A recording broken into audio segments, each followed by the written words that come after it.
Alright guys, we're going to gun the tire off real quick. Let's do the first step. The vehicle's jacked up. It passed our shake test, so I feel confident we can work on it now safely. Turn these off. One thing that I did do, because we're out here working the dirt today, is I put down a wood board just to kind of keep things separated. It's really easy when you're working on something like this to have all your parts fall in the dirt, and then you go put it back together. It just does make a more of an organizational issue.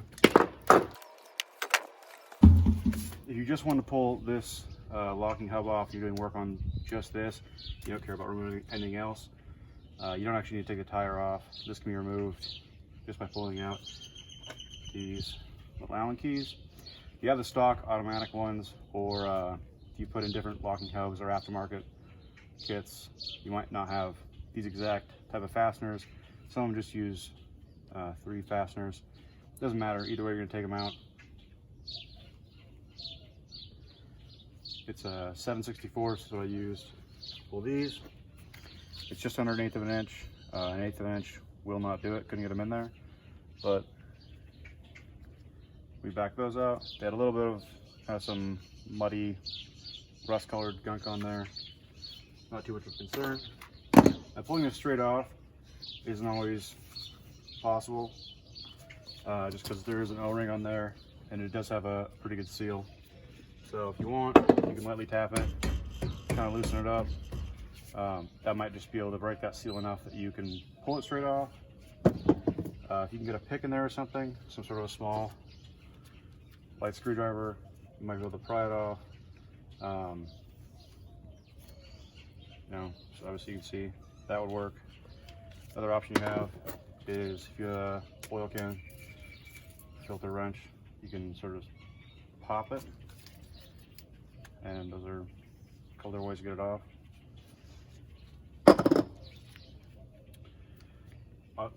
For obvious reasons too, trying to get a bunch of gunk in here, keep these somewhere where they're not going to get a bunch of dirt blown into it, or afterwards when you're putting it back together, make sure it's nice and cleaned up. So on this Warn, I'm not sure what model this is, I'll edit it into the video once I figure it out. There's a key on the outside, and on the inside there's little snap rings. So pull the outside one, don't go where the gap is because you're just going to spin it around to go opposite. So you can see right here, that's where the kind of key is. So we're going to go on the other side, just kind of pry it away from the side a little bit. Just a little bit.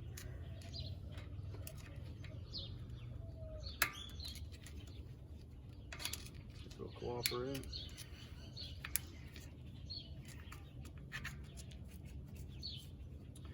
Well, one thing you do need to be aware of when you're doing this is make sure you have the hubs in free and not locked. You take it off, otherwise there's gonna be a lot more tension inside, and it's also gonna be bound up because it thinks it's doing 4-wheel drive stuff.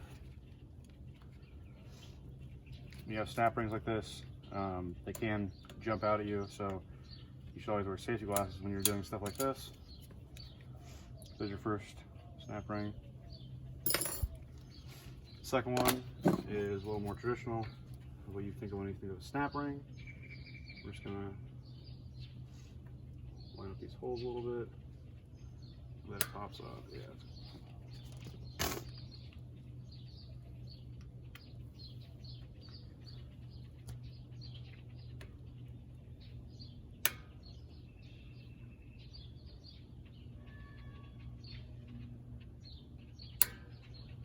Applying a little bit of light pressure. Hopefully you can see.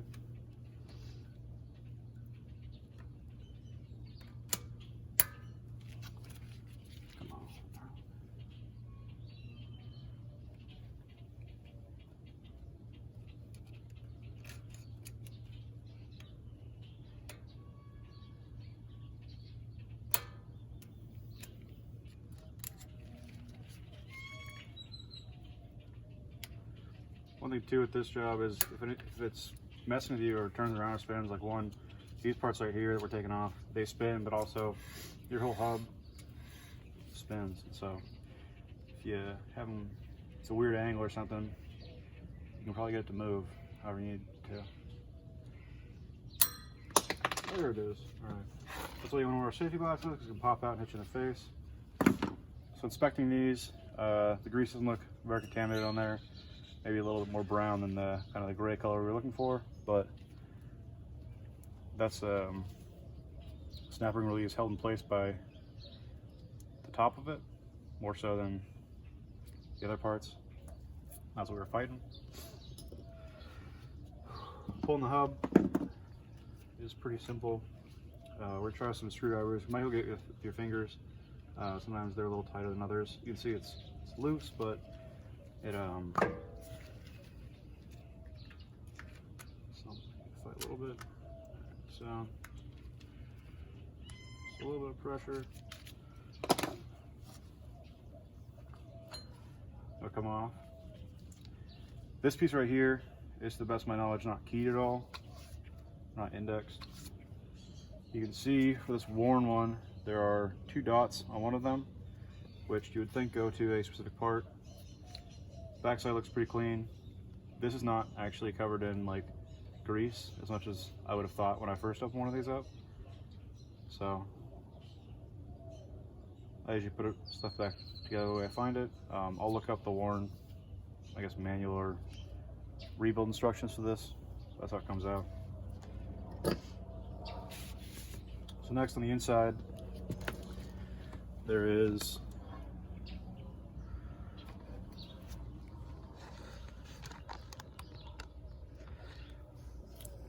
this lock nut, which has 4 indexes on it, and I bought 2 today. I went to Oreilly's this morning and I picked up 2 of these axle lock nut sockets. Hopefully these are the right size right out of the gate. I know that this one uses a 4-pin, and so just sit it in there.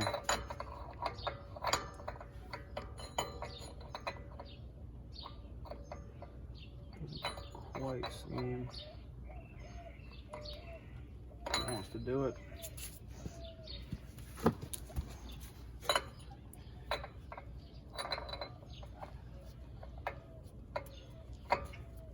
It's almost the right size, but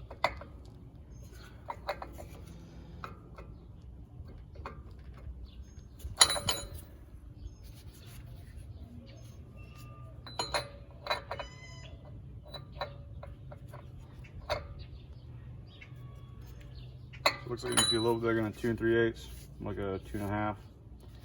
So, not sure we have the exact part that I need. Try this one as well. It's a 2 1/4, so it might actually be smaller, but it looks bigger to me. What do I know?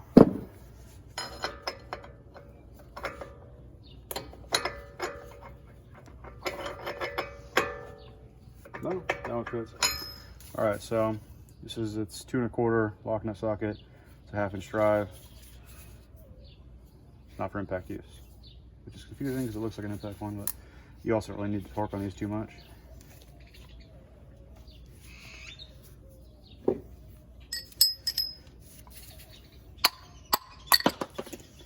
All right. If it's on there, push in, break the torque. Let's get it on there, break the torque, freeze up pretty quickly.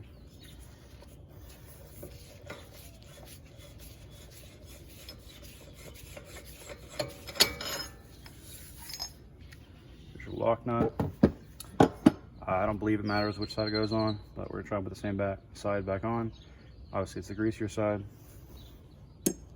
So what's next is we're gonna pull this off. I have new calipers, so I'm not super concerned, but as far as the pins go, they actually, you can move these back and forth by your hand. They just have some little keys on there that keep them on. Stop it from coming off on its own. So you can see right there, set it down. I'll move back and forth. So we're just gonna pinch these together, push them through, and then once down here, we will do the same with, we'll just pinch that and push it through. This whole thing should just come off. So I'll set the camera up a little better and then we'll pull that off. This part of the job is super greasy, so I'm not gonna wear gloves for it. You can kind of wiggle these around with a set of pliers if you really wanted to. And you can probably push them through there. I'm gonna go the easy way, use a small punch, just sort of knock them through.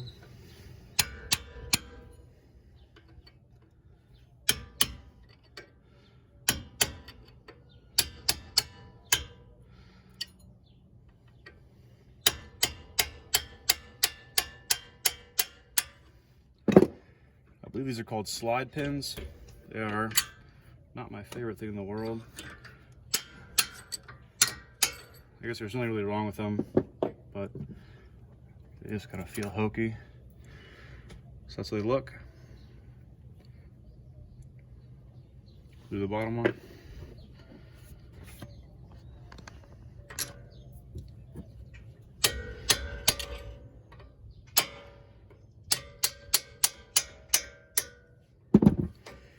If you're using the same ones, obviously you want to beat the hell out of them. We might need to compress this with the C-clamp. It's kind of a standard thing. They might just come straight off. We'll see how loose it is. Yeah, I don't think we'll even need to compress it really just to get it out of here, but we'll see.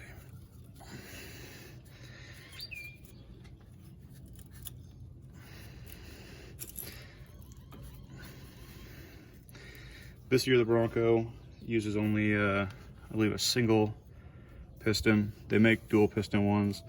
I'm not sure if you can upgrade them once you've had, you know, the vehicle. If you could try and put a dual on there. I don't really know what would stop you, but so this is tighter than it needs to be. I'm gonna replace rotor caliper and pads, because these are the original calipers, and on the other side of the vehicle they're actually seizing, and I just don't want to deal with it anymore. One thing that every single manual says is try not to smack on this or blow it around a whole bunch, because it will the brake stuff is, you know, very caustic and bad for your health. All right, so these brake pads, they're worn down. They're kind of uneven. Center up here than it is up here. If you can see that. Some people won't install the anti-rattle pins or anti-rattle clips, and it'll cause a bunch of clicking, which is not what a lot of people want. Where's that? There it is. Okay, so this is the little anti-rattle clip, and by putting it on there, it just stops them from clicking when they're going down the road. These have been on there for quite some time. A little bit uneven wearing still, so after replacing it.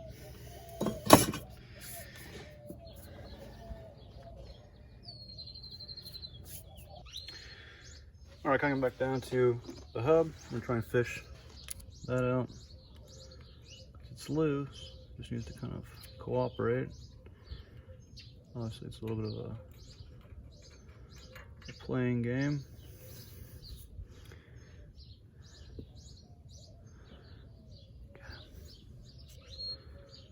So remove that piece. Probably should put more gloves on because it's going back into the greasy game.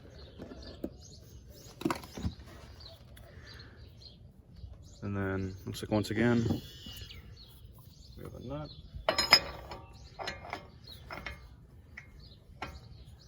And it is loose.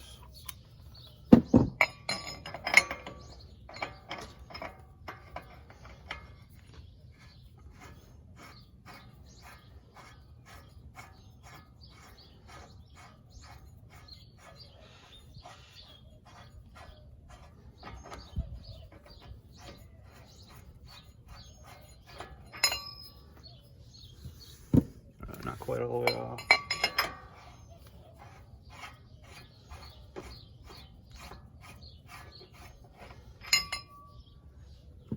Alright, pull that one now.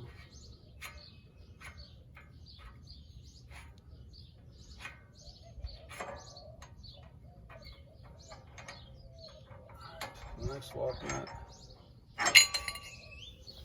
So, just one other lock nut. This one has a stake on it that engages with the last piece we took off. So when you put it back together, you just want those to line up so that there's obviously several holes on it. We just want one of them to line up and do its job. Now it's free. So I'm just gonna pull it straight out. There are some other components in there. I'll worry about that, I guess, in a second, but for now, back the camera up.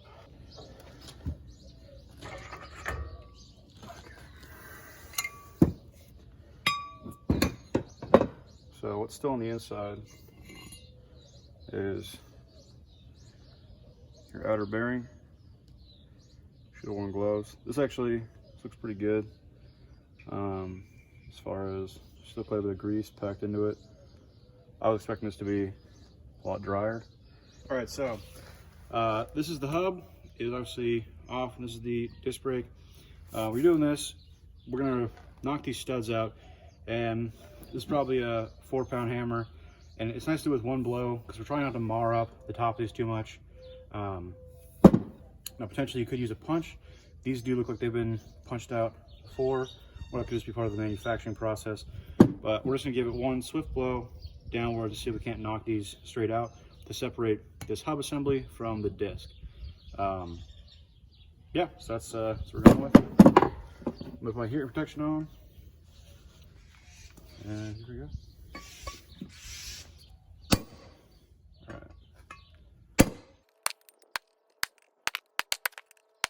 Okay. All our studs are out. It looks like that'll just come free. So there's your hub. You can see seal, inner wheel bearing. Here's the inside of that looks. Obviously the outer wheel bearing is not there. I'm not going to change the race out. I don't really see any issue with that. Probably pull that one out and put a new one back in there. This one did look kind of wiggly.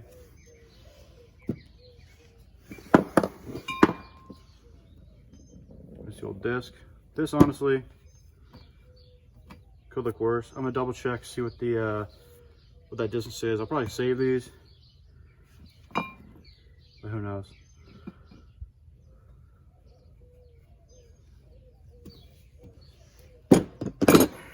Here are studs. They have these little kind of grooves in there that help to catch, so it sits there. We didn't mar up the tops too bad. That one's kind of ugly, but you can see how much room there is for your lock nuts. So there's no real issue there. So it looks good. Probably clean those up a little bit. 4-pound them in. But that's that.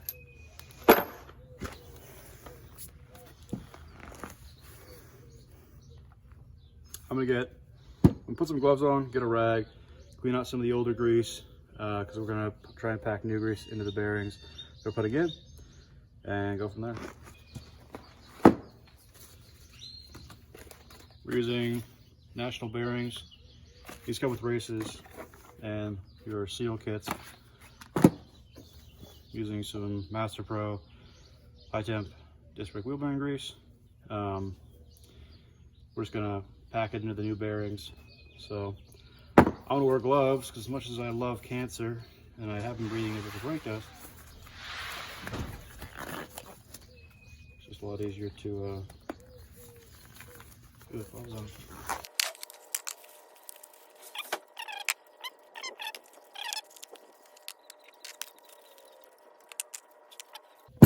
Now I'm gonna try and knock this out. Then we'll try and take this seal down. I don't like how much this one moves in there. It seems to me like that's too loose, but what do I know?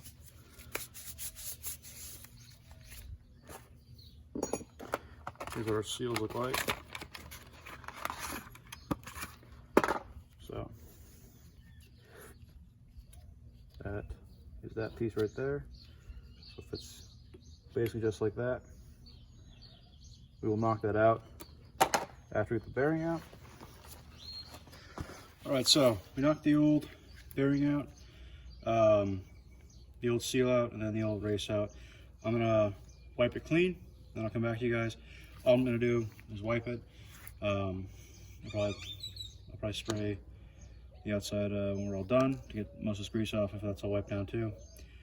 But yeah, as you can see, the new race from this one.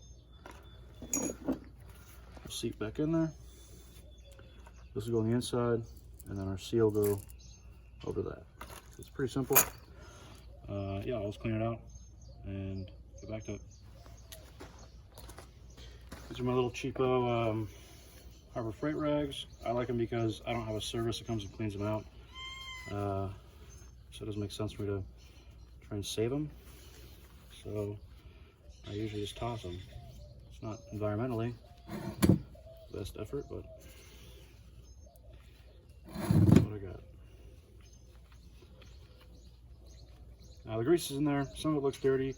Some of it was actually quite clean, which was not bad. We're just gonna try and take everything that's in there out and put it in new grease. There's that. Small driver.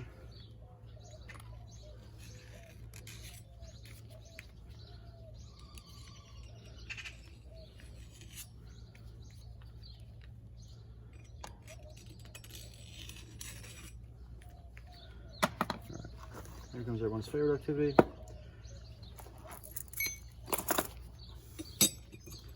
Yeah.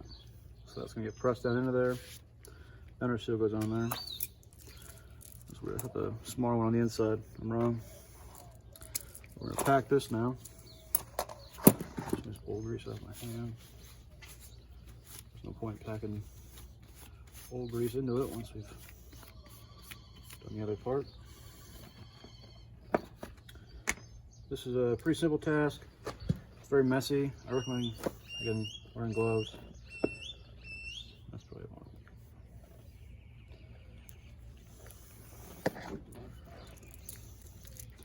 You're basically just gonna sit there.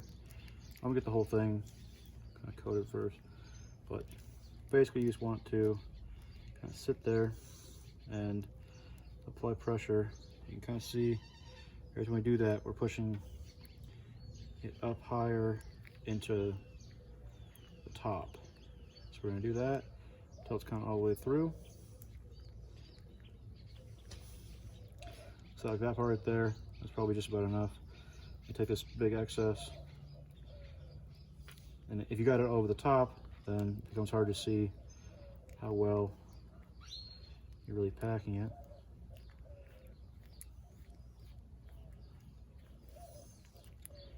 You want it to basically just be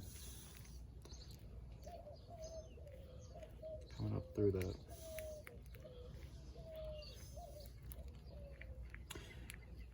There are machines that can do this, you know, they just push it through like any kind of like a grease gun action, but I don't have that. This is sort of the old school way to do it. Obviously it's pretty messy, but there are lots of things that are. That's okay.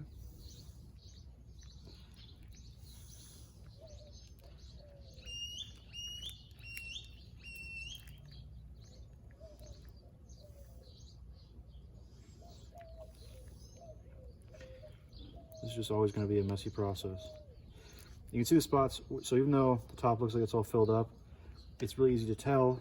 If you just wipe it smooth, then you go back to a certain spot and you just start packing again. It'll start to kind of, you'll see whether or not it starts to go over kind of the smoothness of it. Does that make sense? So we start chomping through there, and that bubble forms. You know, there's probably plenty in there. If you don't see it, you just keep packing.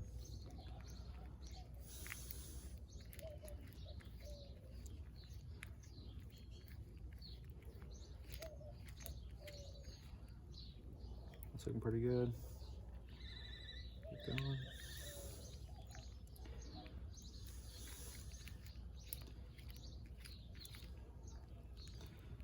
Now, This is a super fun, messy process, which I find to actually be incredibly annoying.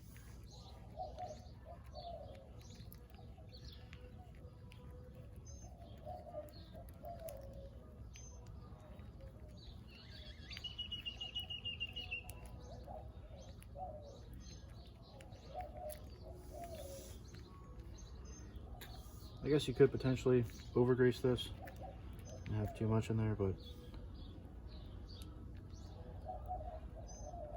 we're just going to pack those bearings, and then the excess is easy to get rid of. You just wipe it off.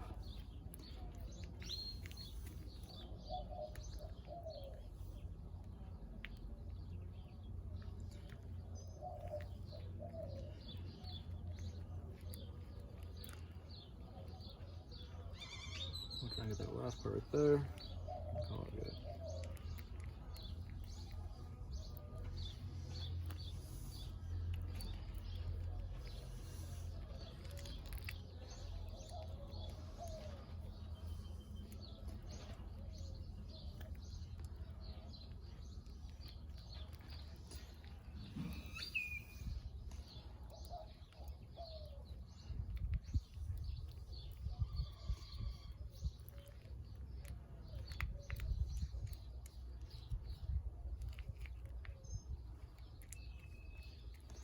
These bearings are serviceable, so you can just take these out and actually just fill them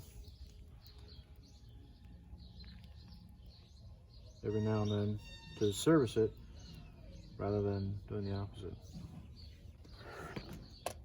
Okay, pull these gloves off. We're going to seat this. We'll seat the new seal, and then that's annoying. Get back to it.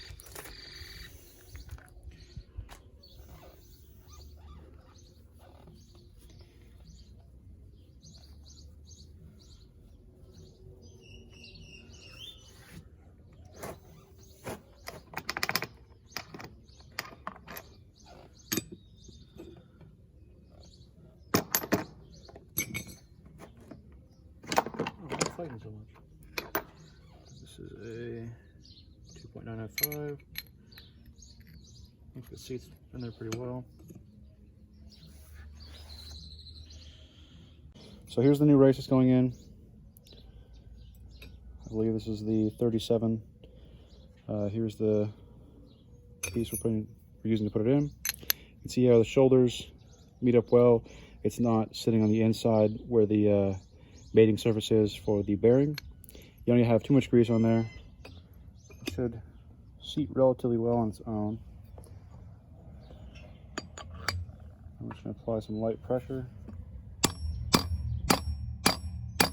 Shove it in.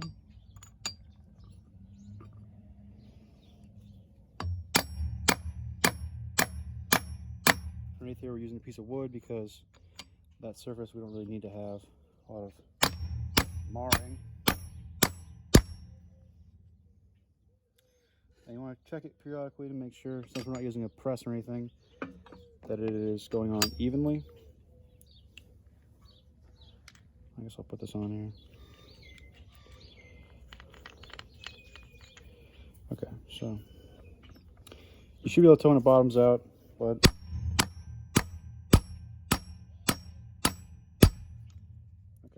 so that's seated in there. Looks like it's seated correctly. There's no looseness. It's sitting nice and flush with that top edge pretty much overall. It's just the hair underneath it, which I'm okay with.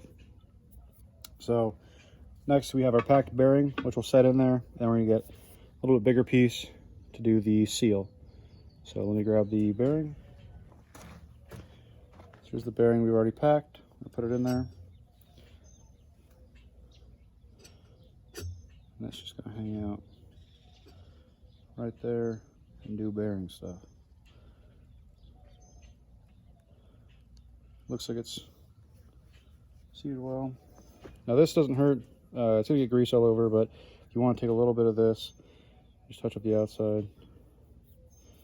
So it's in there. Is it probably going to cause any issues if you didn't do it? Probably not. But it's a seal. It's nice to get that on there. just a little bit beforehand. All right, so that's there. Now you could just tap this on, but I like to have it be as unmarred or unmolested as possible. So I'm gonna grab a slightly bigger. This is the 3.180 inch. It's a little bit bigger. It's probably not quite big enough for what I'd like to do, and so I might end up having to take just a mallet and go around it very slowly, but ideally we could tap this instead to spread out the area.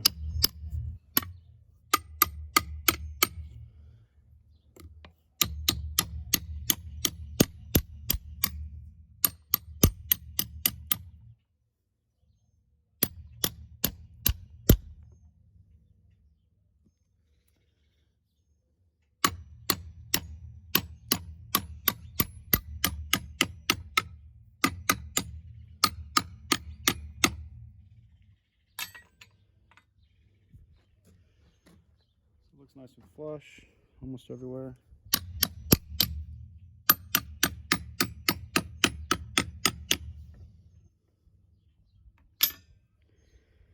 So it looks to me,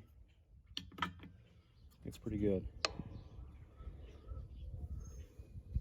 The main thing is just that you don't want the edges to get really dinged up all over the place.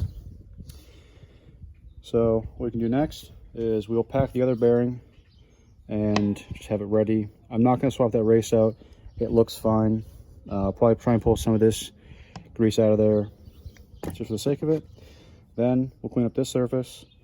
We'll put the new disc on, pound the new, get out of here, pound the new, or the old studs back into place and go from there.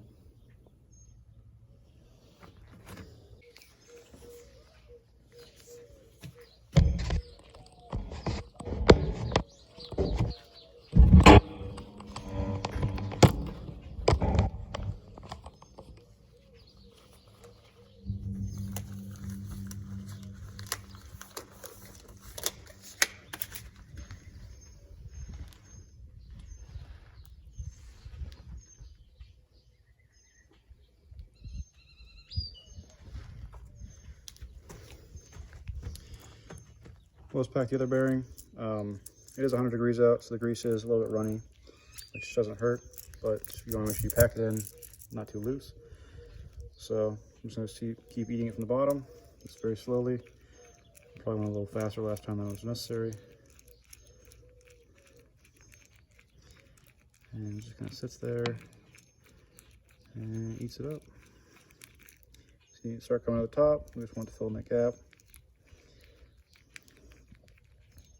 It's a good sign too on the sides. You can see it trying to push out like that, which means it's filling in where it's supposed to. It's starting to look good there. I'll turn it. Trying to be a little bit less messy on this one.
Let's see, we're almost, probably about 3/4 of the way there. Just little baby bites. I guess it's possible you could maybe overpack one of these, but seems unlikely. I also don't know what the symptom of that would be, just too much pressure on the inside of the hub. I guess it could cost me a brake. I don't really think so, but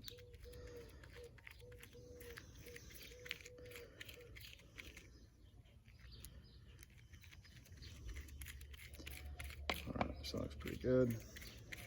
A little more just for fun. Okay. So this one's ready. Let's set it aside for now.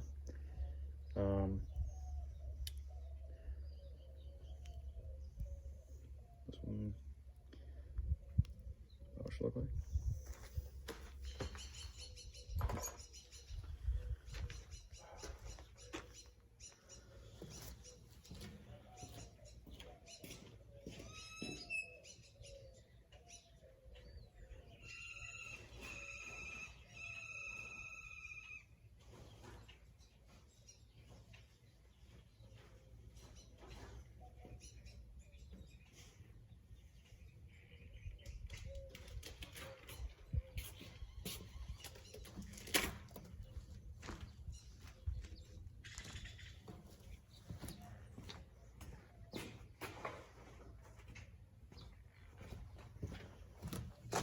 So next, here's our new disc. We're trying to get excess grease on this because stuff we have to clean up in a second, but it's advised you rub off sort of the glazings on here with a little bit of emery cloth or a very, very, very light grit sandpaper. So I'm gonna rough it up real quick, and then we will seat the new studs, which basically just need to be whacked through there when the hub is with it. Then we can put it on. That'll be the next step. All right, here is our hub. Here's our new disc.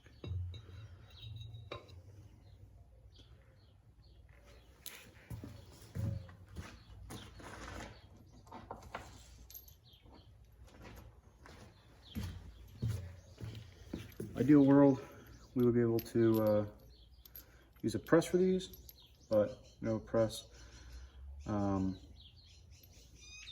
You can see these grooves here that engage into the hub side so they don't spin around, and then this kind of a size up that fits into the disc. You could get new studs, but these are probably just fine. So I'm gonna get a punch and we're gonna knock them in there a little bit. When you torque down the tire properly, it should alleviate any issues. So when you torque it down properly, it's gonna make sure these are seated in there. You shouldn't run into any issues. We do want to pound them in right now so that they're not loose.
There's still a little bit of play.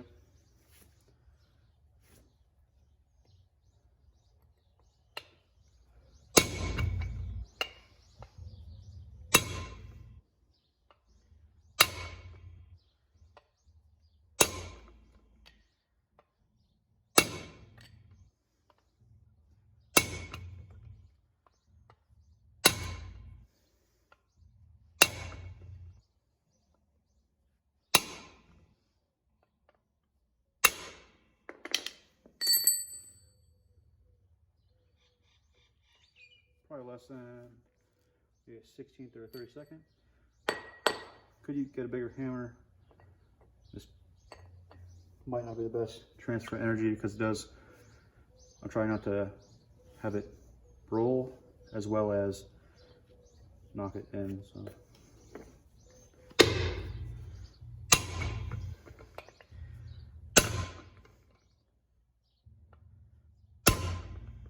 The star pattern isn't necessary, I guess, but old habits.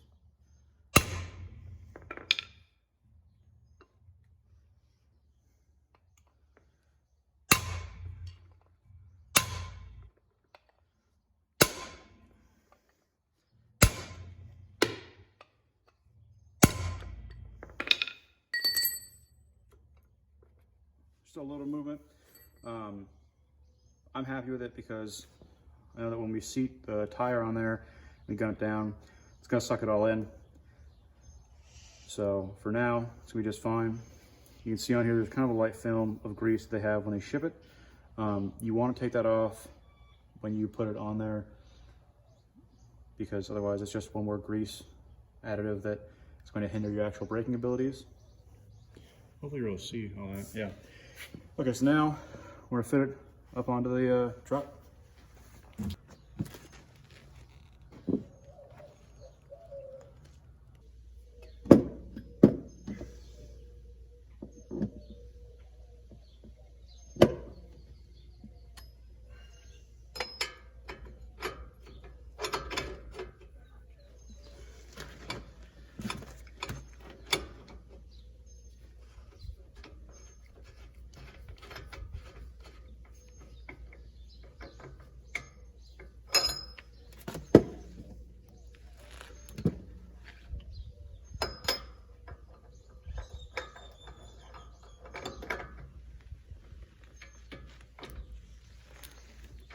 So putting that on there, it seated itself, so we didn't have to fight with it too much.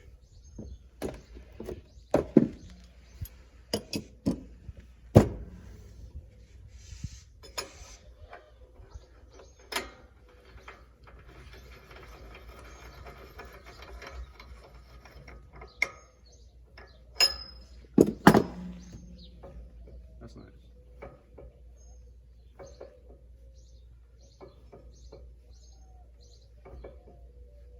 So I'm happy with that. I'm gonna grab some torque specs and we will put the rest of that together once I get those specs of the torque nut.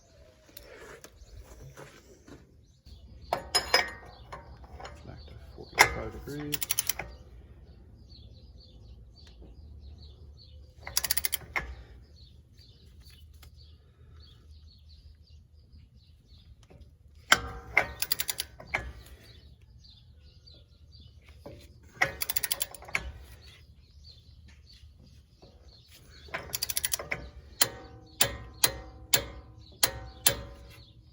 Okay, now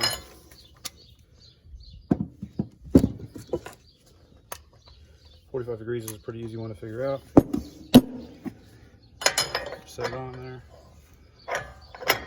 All right, so it's right here. So 90 is gonna be right about there. So somewhere in the middle. About there. It's 45 degrees.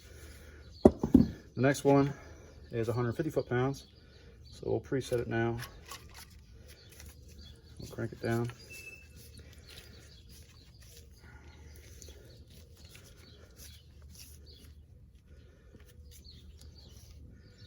This is almost the top, yeah, it is the top of this torque wrench, and so it's not ideal, but it's what I got. There's 150, we'll lock it. The next piece that goes on is our little lock washer, and so we need that to line up with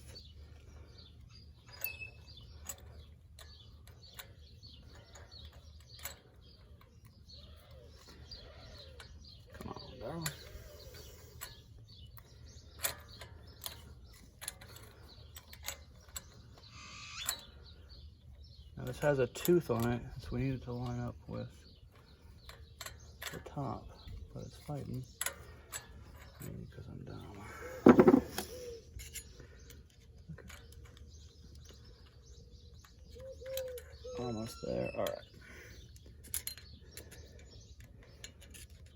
So it looks like we're on. Okay. Now, here's our next flock washer. Looks pretty good. I don't have any issue with it.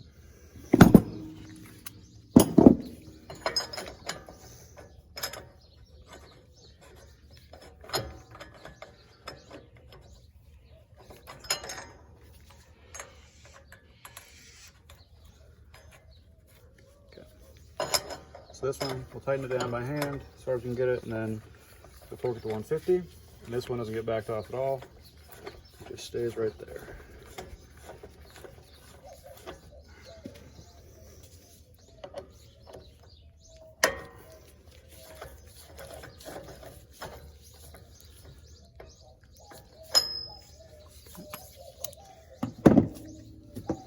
I'll torque to 150. Sorry, I probably said that 500 times by now. Oh well.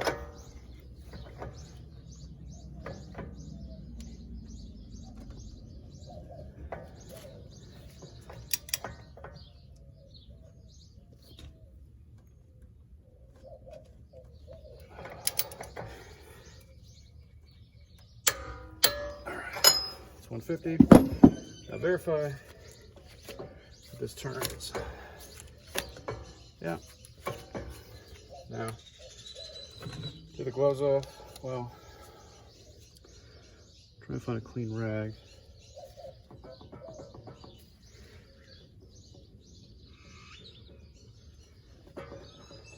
That's whatever. The hub feels rock solid. Okay, so the disc has a little bit of play, which we're aware of because it needs to be sucked down so that the studs are engaged.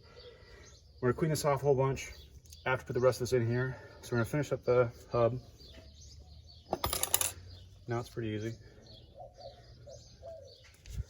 Try to wipe some of the old grease off here because that new grease will populate the inside. I'm not super fond of this brown gunk out here, but what are you gonna do?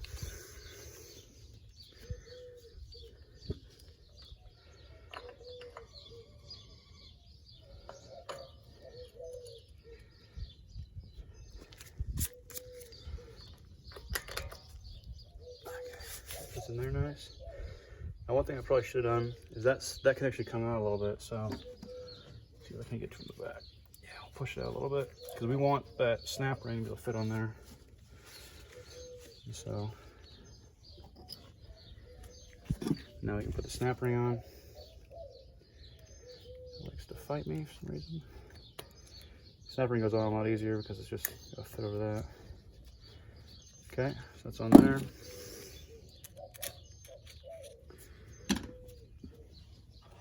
Next, this looks like got a little bit of grime on it.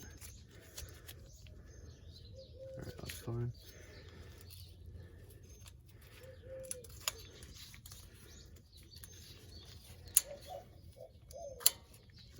Okay, that's on. Next we have our hubcap. This I'm going to clean up a little bit because it looks like garbage. I don't need a bunch of rusty gunk in that. The outside we can clean up all we want, but the inside, I'm going to put a little bit of new grease in there. Just not a lot, but just a little tiny bit. And that O-ring can get some too. So that's a nice seal. Just for fun. Don't tell anyone. Put that there. Now, the holes are, that one's pretty much top dead center. It's not super important, but. Now I went online, and I couldn't find a solid and agreed upon torque value for these 6 little guys. So we're just gonna hand tighten them until it feels just.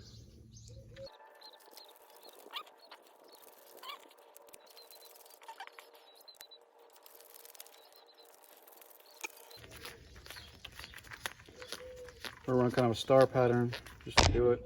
Start with that.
That O-ring keeps that on there pretty well, really. I'm not too concerned about this, about the torque value on it. I'm going basically until I have to kind of use my forearm, so it's mostly just wristed on there, if that makes sense. Okay, so feels pretty solid. What I'm gonna do now is I'm gonna put the tire on just to seat the disc, so those studs feel like they're fully engaged. Then I'll back the tire off, clean the disc. We're gonna remove the old caliper and put the new one on.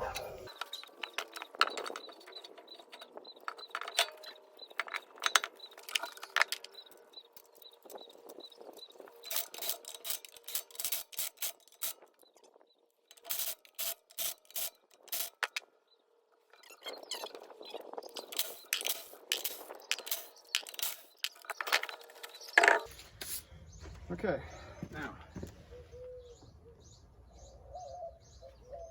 definitely feels like we took most of the play out of it. It feels nice and solid.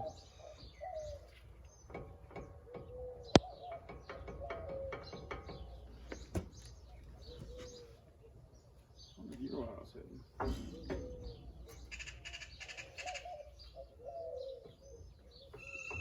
Wheel turns well.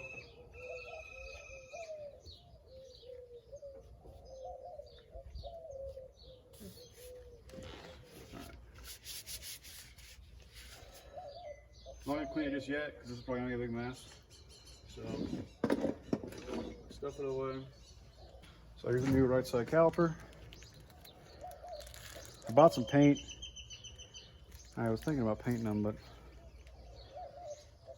maybe I'll paint them. It comes with new slide pins and new rattle key, rattle clip.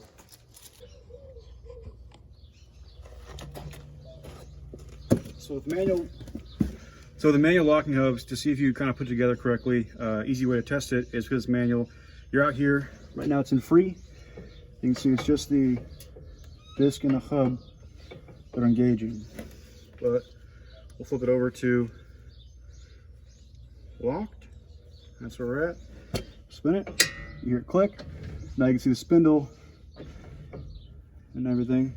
The spindle, your U-joint, and front left part of the Dana 44 is being engaged. And now, if you release it, let's see if it'll click out. All right, so now we're free again. So that's how we know that we put the manual hub back together correctly.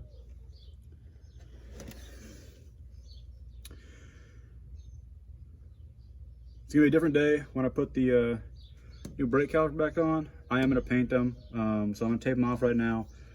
I'll paint them. I guess I'll put them on in like an hour or two. But yeah, I painted this today, so it's a little tacky, but I don't really care.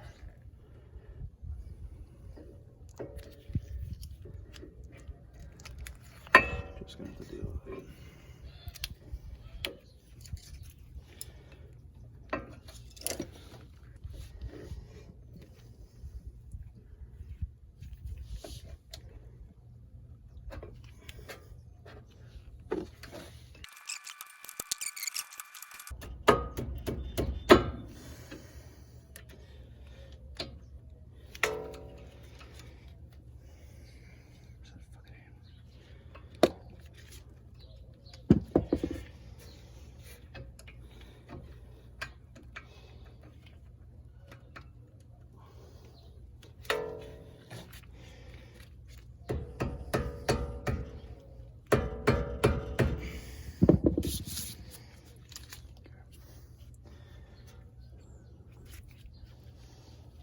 that up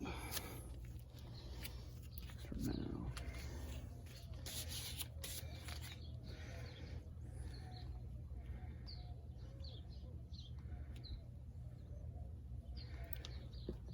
See what it will look like.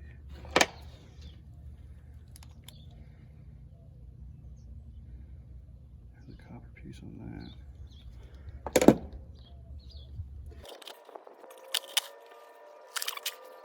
Alright, so you want one on each side, looks like, for those copper crush washers. So that's what we're going to give it. I don't know if there's a particular torque value for this. I'm not going to torque it down too hard because if it needs more, we'll give it more. We're bleeding the brakes. I just don't want to drip right now for no reason.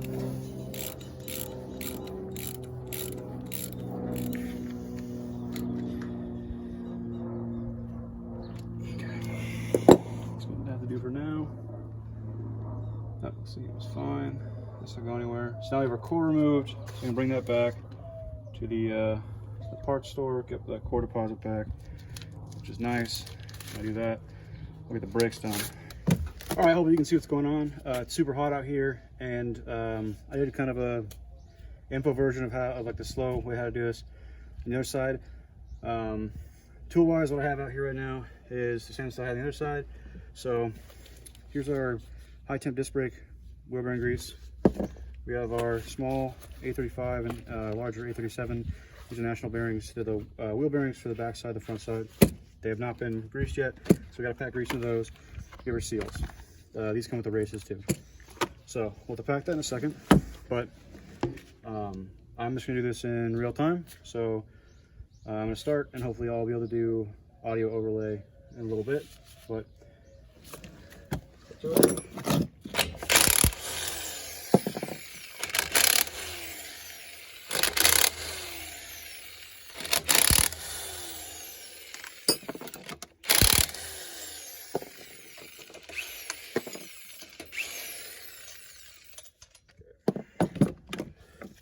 off. So like this over here. There's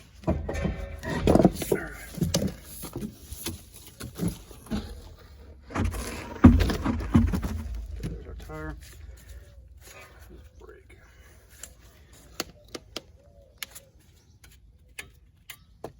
Oh, it looks messed up. Okay. Back this off.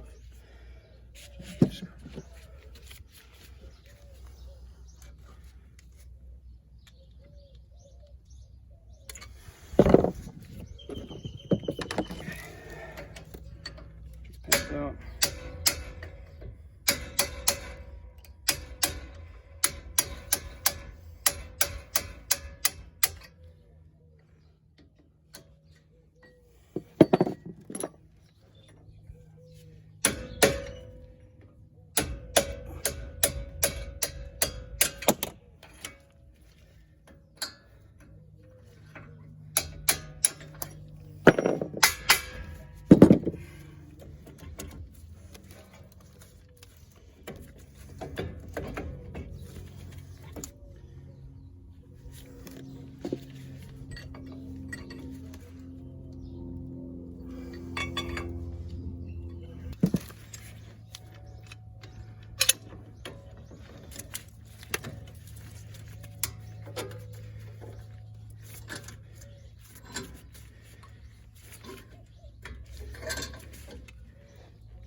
Oh wow, so there was no brake pad. Wow. Okay, so this bear's looking at, fuck, well, I wonder what's failing. Brutal. So I don't know where that, dude, man, God, that's fucked up. Okay, I don't care about it. Not part of the dream. Okay, now we're gonna take apart the worn manual locking hub.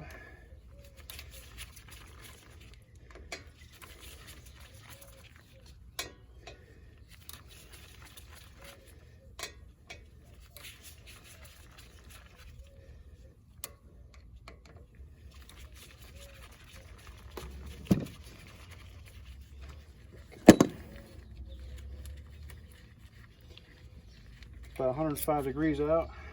Stupid hot.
That's pretty good. One.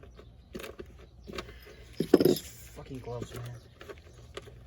2, 3, 4, 5, 6. Okay. Next we have snap ring.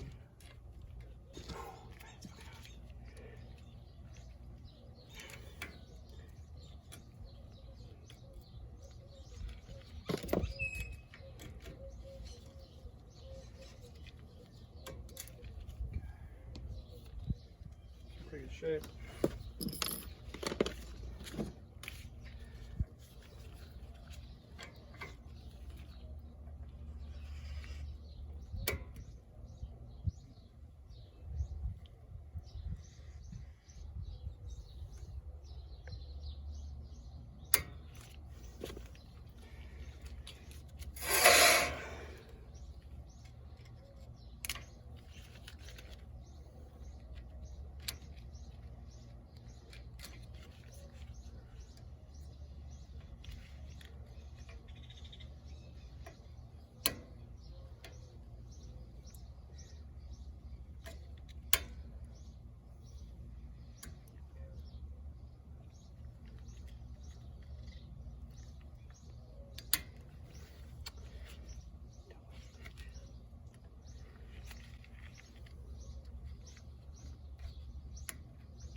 Seems unusual.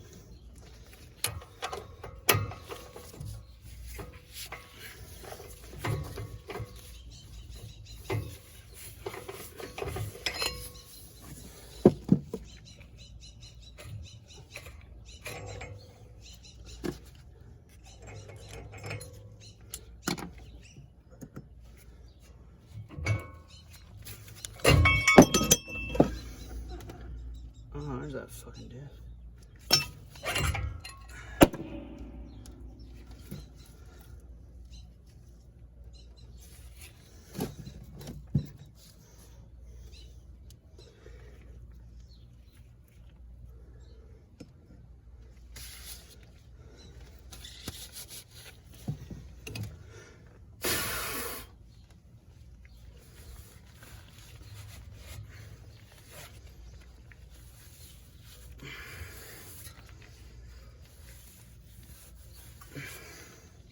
Here's hot.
Look at that beauty.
right, so it's super hot down here, which makes it hard to hold on to your tools. But start to finish, you can easily put in some new bearings in about an hour per side. It's really pretty quick. Your hub might be different if you don't have these worn ones. I like these worn manual locking ones. These have been on there for maybe 8-10 years, somewhere in there. Disc brake, pretty simple to swap out. Like it's not an hour to do your hubs even, because you didn't have to separate this. If you wanted to, you could buy this whole assembly as one thing.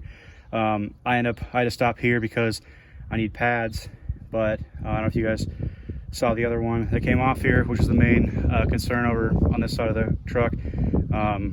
Looks like that one was so worn down that it came loose and just it was grinding into the actual piston of the old one. And so Caliper's only 25 bucks. Once you get your cord, deposit back. So I think I spent, with all the new parts, this is like a $400 job to put in new discs on each side, get all new bearings, all that, buy new calipers, new pads, and everything. I bought the pads, they didn't put them in the box when I walked in the door. So yeah, about 400 bucks to do all that work, and realistically, maybe 2-3 hours if you're in a shop and you have all the tools. As far as specialty tools go, you should have a torque wrench. I have this spindle nut. This is for the Bronco here, or F150s. It's 2 1/4. That's about it. Everything else is pretty standard. I guess some you might not have one of those, which they're pretty basic little snap ring pliers. These are cheap little ones that you can actually change out the tips, but whatever. Pretty easy job. Just sucks being out here in the sun. It's 100 plus. Everything sucks. Thanks for watching.